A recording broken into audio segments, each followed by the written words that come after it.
Šis pasakojimas apie karuostą, istorinių, karinių ir architektoninių požiūrių unikalų kompleksą, kuris šiuo metu virsta suvienytų turizmo objektų. XIX–XX amžiaus sandūroje prie Baltijos susikirto dviejų imperijų – Rusijos ir Vokietijos interesai. Latvijos teritoriją tuo metu valdė carinė Rusija. Liepoją tiek vokiečiai, tiek rusai vadino Libava. Baltijos jūroje pasirodžius galingajam vokiečių karo laivynui, Rusija ėmė baimintis galimo puolimo palei Kuržemės pakrantę. Todėl nuspręsta pagrindinę Rusijos karo laivyno bazę Baltijos jūroje iš Kronštato perkelti į Liepoją. Rusijos caras Aleksandras III 1890 metais sausio 15 dieną pasirašė įsakymą dėl jūrinių įtvirtinimų komplekso statybos pradžios Liepojoje. Taip Liepojoje prasidėjo įtvirtinimų komplekso, kitaip karuosto statybos.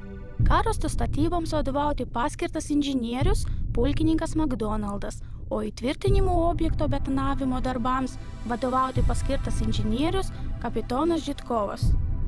XIX amžiaus pabaigoje Liepoja buvo 3 mažesnė nei dabar, tačiau nepaisant to, ji nuolat turėjo didelę strateginę reikšmę dėl neužšąlančio uosto, nedidelio atstumo nuo pasienio ribos su Vokietija, patogios geografinės padėties, miestą supo Liepojos ir Tuosmarės ežerai, į šiaurę nuo miesto iškastas Karuosto kanalas, Rusijos karo laivynui dislokuoti ir pastatytas karinis miestelis. Karuostą ir Liepoją jungia pasukamasis tiltas. Šis tiltas yra vienintelis vis dar veikiantis pasukamasis tiltas Baltijoje. Karuosto kanalo gilumoje pastatytas kompleksas su 2 milžiniškais dokais ir laivų remonto dirbtuvėmis. Karuoste buvo planuojama dislokuoti daugiau kaip 140 laivų.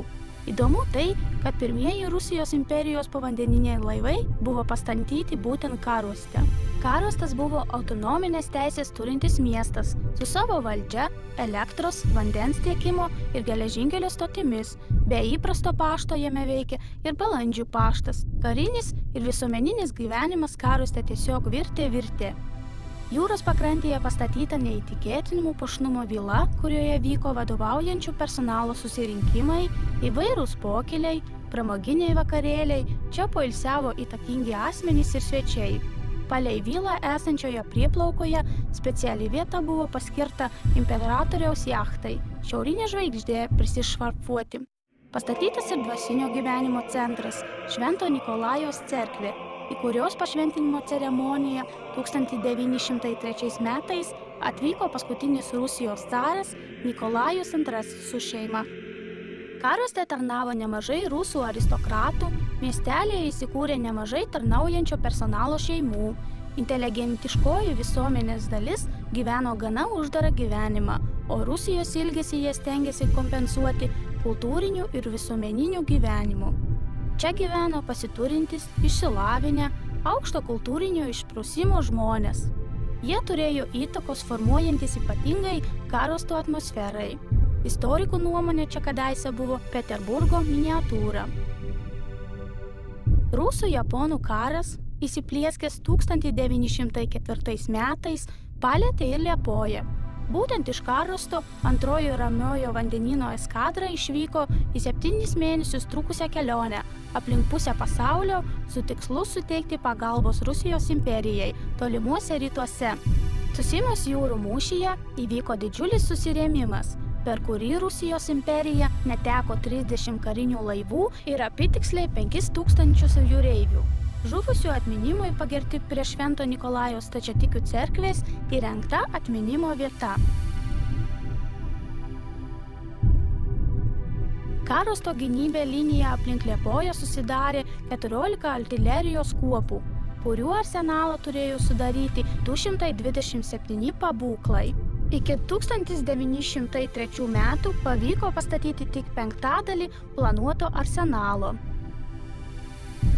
Rusų-japonų karo patirtis įrodė, kad 12 km atstumas, kuriuo galėjo šaudyti Karuosto pabūklai, yra neefektyvus, norint apsaugoti laivyną, tuo atveju, jei priešo toliašaudė artilerija dislokuotųsi ant netoli miesto esančių aukštumų. Dėl šios priežasties įtvirtinimų statybos nuspręsta nutraukti. Dalis pabūklų pervežta į Kauną, o kita dalis paprasčiausiai įbetonuota prieplaukų blokuose laivams prisišarfuoti. Pačius įtvirtinimus mėginta susprogdinti, tačiau norimo rezultato nepasiekta. Portų liekanas galima apžiūrėti dar ir šiandien. 1914 metais prasidėjo Pirmas pasaulinis karas, kuriuo metu Europoje griuvo imperijos ir kūrėsi naujos valstybės, tarp jų ir Latvijos Respublika. Tačiau iki tol Latvijos žemei teko iškęsti 4 metus kankinusi mūšių ugnį. 1914 metų rugpjūtį bei vėlesniais mėnesiais Liepoją daugkart apšaudė vokiečių karo laivai. Iki pat 1918 metų lapkričio Liepoja buvo tapusi okupacinės vokiečių armijos užnugario bazė. Susikūrus nepriklausomai valstybei, buvę priešai, vokiečiai ir rusai, suvienyti von der Goltzo ir Bermonto, nenorėjo negirdėti apie laisvą Latviją. Nepriklausomybės kovų metu bermontininkai bandė užimti šiaurinius fortus ir įsibrauti į miestą, tačiau Latvijos karinių pajėgų narsą ir gale privertė pasitraukti tiek vokiečius, tiek rusus. Latvijos Respublika karinį uostą po vokiečių okupacijos rado apleistą ir nusiaubtą. Latvijos kariuomenei nereikėjo daugelio pastatų ir specifinių statinių, todėl dalis jų buvo panaudoti civilinėms reikmėms. Karuoste nuolat stovėjo hidroplanai ir mūsų povandeniniai laivai Ruonis ir Spyduola. Buvusiuose carinės armijos kazarmose įsikūrė Ventspilio ir Liepojos pėstininkų pulkai bei Kuržemės artilerijos pulkas. Karuoste buvo aktyviai vykdoma ūkinė, visuomeninė ir kultūrinė veikla. Su Karuostu artimai susijęs žymusis latvių lakūnas ir aviakonstruktorius Herbertas Cukuras, kuris savo neeilinį talentą skristi įrodė nutrūktgalviškų skrydžių po Kalpaka tiltu trečiojo praeito amžiaus dešimtmečio viduryje. Karuoste Herbertas Cukuras konstravo lėktuvą C3, kurį pavadino Kuržemės hercogienė. Su juo jis pakilo į pasaulinį pripažinimą pelnusį skrydį į Gambiją Afrikoje, iš kurio sugrįžęs jis tapo Latvijos didvyriu. Apie šį liepojiškį rašė didžiausi pasaulio dienraščiai, išleistos knygos ir pašto markučių serijos. Po šio skrydžio Herbertas Cukuras sukonstravo dar vieną lėktuvą, kuriam suteikė 3 žvaigždžiučių vardą ir pakilo skrydžiui į Japoniją.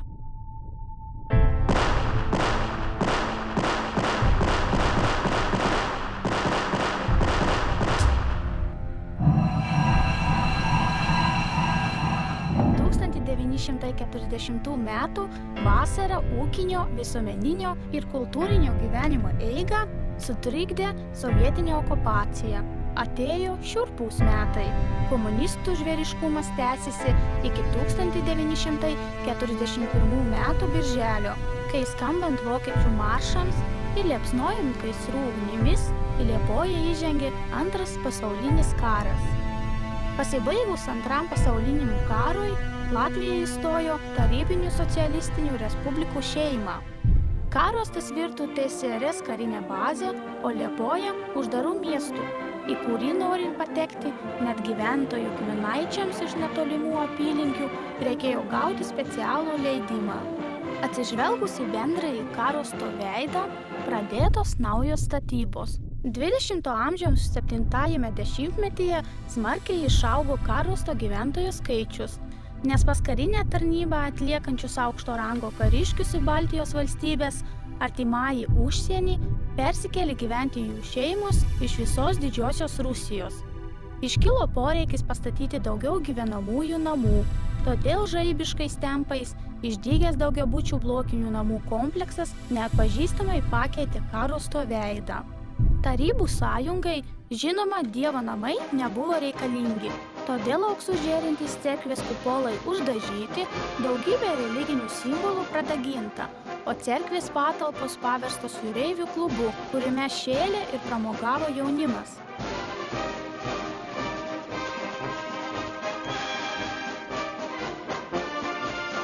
XX amžiaus 5-ojo dešimtmečio viduryje pasaulis susipažino su šaltuoju karu, kuriuo metu prasidėjo dviejų galingiausių valstybių JAV ir TSRS ginklavimosi varžybos. Karosto kanale buvo dislokuojami tarybiniai atominiai povandeniniai laivai. Amerikiečių karinės institucijos satelitais stengiasi susekti, ar tarybiniai povandeniniai laivai yra dislokuojami uoste, ar yra išplaukę į žvalgybines operacijas po vakarų valstybių pakrantės. Kad priešas negalėtų susekti povandeninių laivų dislokacijos vietos, pastatytas specialus betoninis angaras. Dabartinių Baltijos valstybių pajūrio sienos ruožas anuomet buvo TSRS vakarinis pasienis. Teoriškai didžiausių nusikaltimų Tarybų sąjungoje buvo laikomas pabėgimas iš šalies. Komunistinė valdžia iš visų jėgų stengiasi nepaleisti nė vieno piliečio, norinčio pabėgti iš šalies.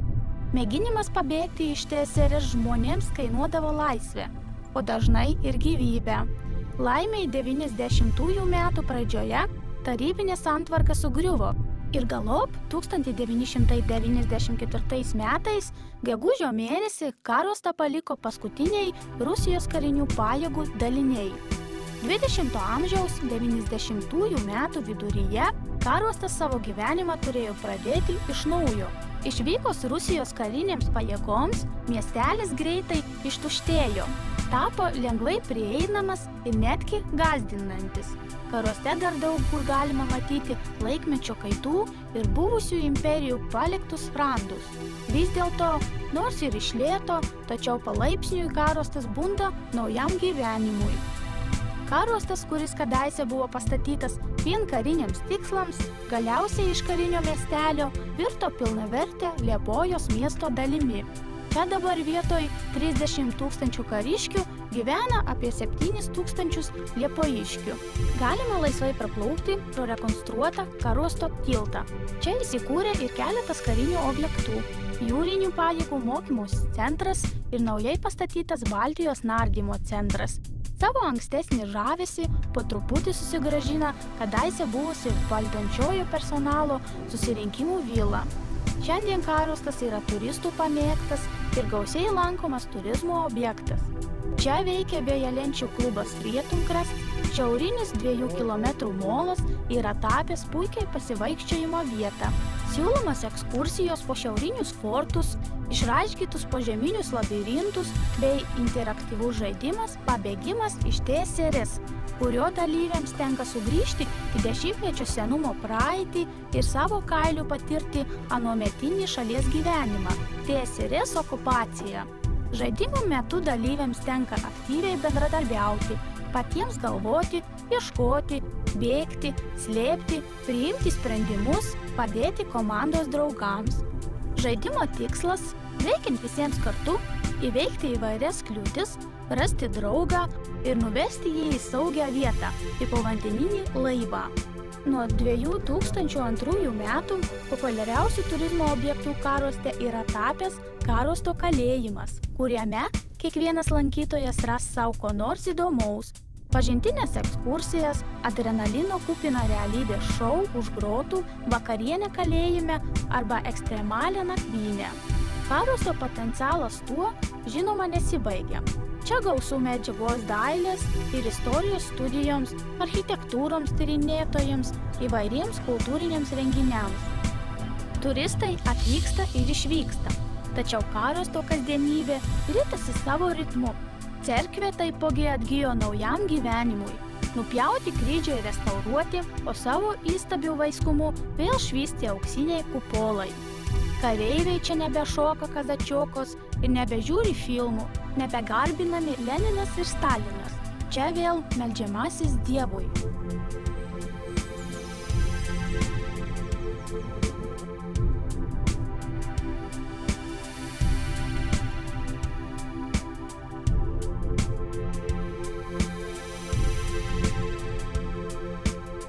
Dieve, laimink Latviją, nepamiršk ir mūsų Karosto, prašau.